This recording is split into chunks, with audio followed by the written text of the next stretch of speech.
Masih seputar Canter Euro 4 ya. Teman-teman, di sini saya mau menginformasikan atau berbagi pengalaman sedikit mengenai permasalahan Canter Euro 4.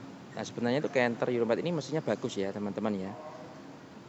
Berteknologi dan saat akselerasi juga kecepatannya sangat tinggi.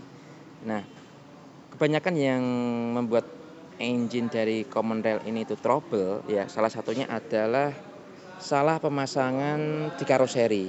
Entah itu kabelnya yang terjepit atau ada selang solarnya yang kejepit. Akhirnya apa? Timbul trouble di kendaraan Canter Euro 4 ini. Nah, yang saya akan ceritakan kali ini yaitu trouble-nya adalah tenaga gak ada, kemudian kayak bahan bakar telat, sering masuk angin ya. Yang ketiga itu starter susah. Ya, seperti itu. Nah, mobil waktu keluar dari dealer, di dealer itu kondisinya normal, starter normal, tenaga oke. Dibawa ke customer, ke tukang bak ya, ke tukang buat dam. Jadi ya truk-truk seperti ini salah satunya yang tipe SHDX yang warna merah seperti ini kan biasanya banyak digunakan untuk dam. Nah, itu yang membuat kesalahannya itu adalah beberapa pemilik kendaraan itu menginginkan untuk tangkinya itu agar digeser ke depan. Ya, teman-teman sudah banyak yang melakukan ya. Biasanya untuk mobil lintas itu tangkinya digeser di depan, kemudian belakangnya dikasih tangki lagi. Nah, ataupun dia di belakang nggak dikasih tangki lagi, tangkinya itu digeser di depan. Nah, menurut info dari driver atau pemilik kendaraan, ketika tangki dipindah ke bagian depan, itu agar hisapannya itu lebih cepat daripada yang di belakang. Akhirnya bahan bakar tidak telat. Tapi dari sisi pemasangan itu harus memperhatikan hal yang yang bagus yang tidak membuat menjadi problem atau menjadi trouble. Salah satunya itu sini, teman-teman. Nah, di sini itu ada pipa untuk bahan bakar ya. Nah, ini di sini. Nah, pipanya ini dikasih lapisan menggunakan karet ya. Lihat ya, teman-teman ya. Karet yang melubangi dari chassis ini. Nah, agar ketika pipa ini bergesekan, itu pipanya enggak lama-kelamaan menjadi berlubang. Jadi aman ya, teman-teman ya. Dan ini pun sudah diikat dengan kondisi yang kuat, jadi tidak mudah geser.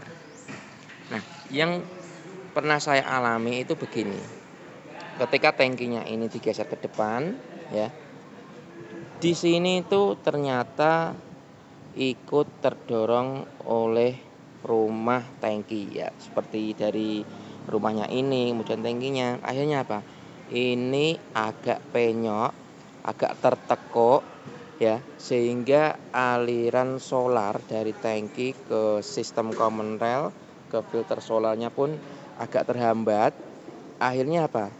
Yang tertekuk itu karena dia selang pipa yang besar, membuat aliran bahan bakarnya itu sedikit, di filter juga disedotnya itu tidak sepenuhnya, tidak terlalu cepat. Akhirnya di supply pump pun dia menginjeksikan bahan bakar juga kurang maksimal. Akhirnya apa?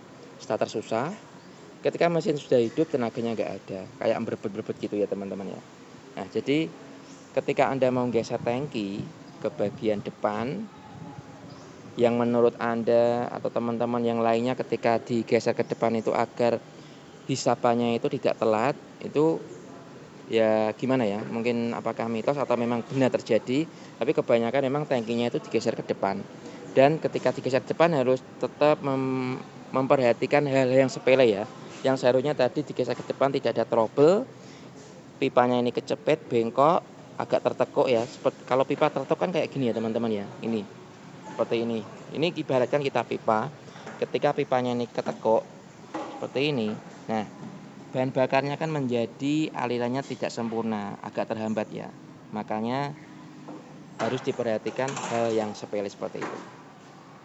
Biar nanti mobil Anda itu yang seharusnya dari dealer tidak bermasalah, tapi setelah pulang dari karoseri malah menjadi bermasalah.